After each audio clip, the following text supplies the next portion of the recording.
Chapter 21. That we must rest in God above all goods and gifts.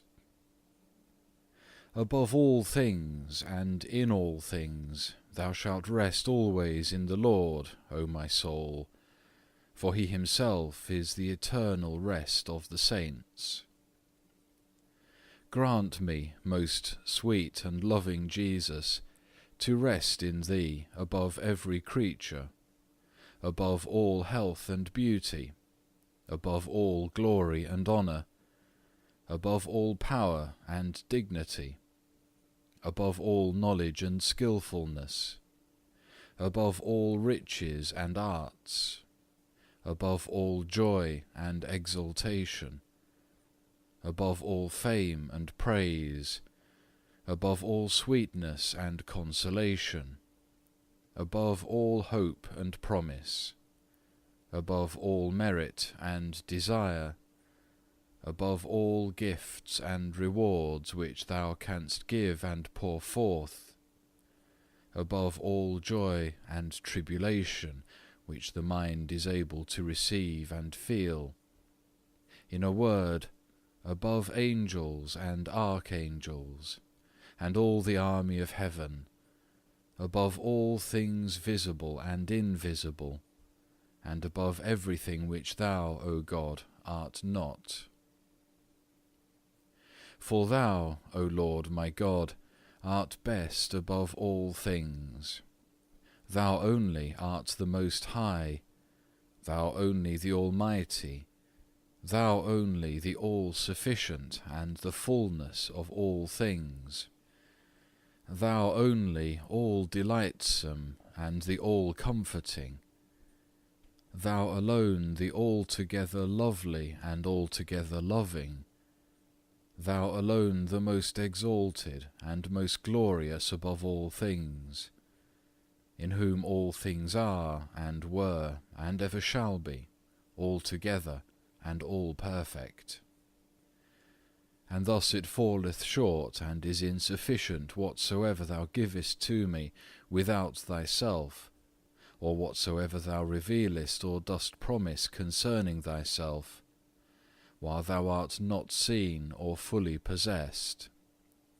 Since verily my heart cannot truly rest, nor be entirely content, except it rest in thee, and go beyond all gifts and every creature.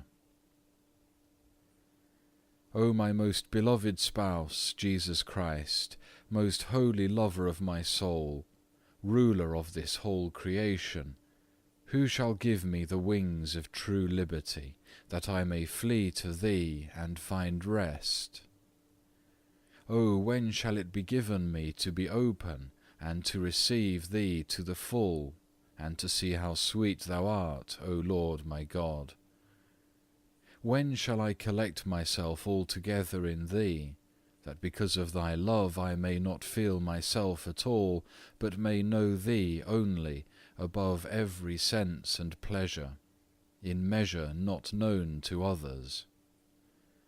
But now I ofttimes groan and bear my sad estate with sorrow, because many evils befall me in this vale of miseries which continually disturb and fill me with sorrow, and encloud me, continually hinder and fill me with care, allure and entangle me, that I cannot have free access to Thee, nor enjoy that sweet intercourse which is always near at hand to the blessed spirits.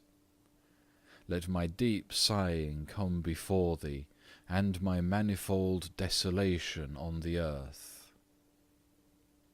O Jesus, light of eternal glory, solace of the wandering soul, before Thee my mouth is without speech, and my silence speaketh to Thee. How long will my Lord delay to come unto me? Let him come unto me, his poor and humble one, and make me glad. Let him put forth his hand and deliver his Holy One from every snare. Come, O come, for without Thee shall be no joyful day or hour, for Thou art my joy, and without thee is my table empty. I am miserable, and in a manner imprisoned and loaded with fetters, until thou refresh me by the light of thy presence, and give me liberty, and show thy loving countenance. Let others seek some other things instead of thee, whatsoever it shall please them, but for my part nothing else pleaseth or shall please, save thou, my God, my hope, my eternal salvation.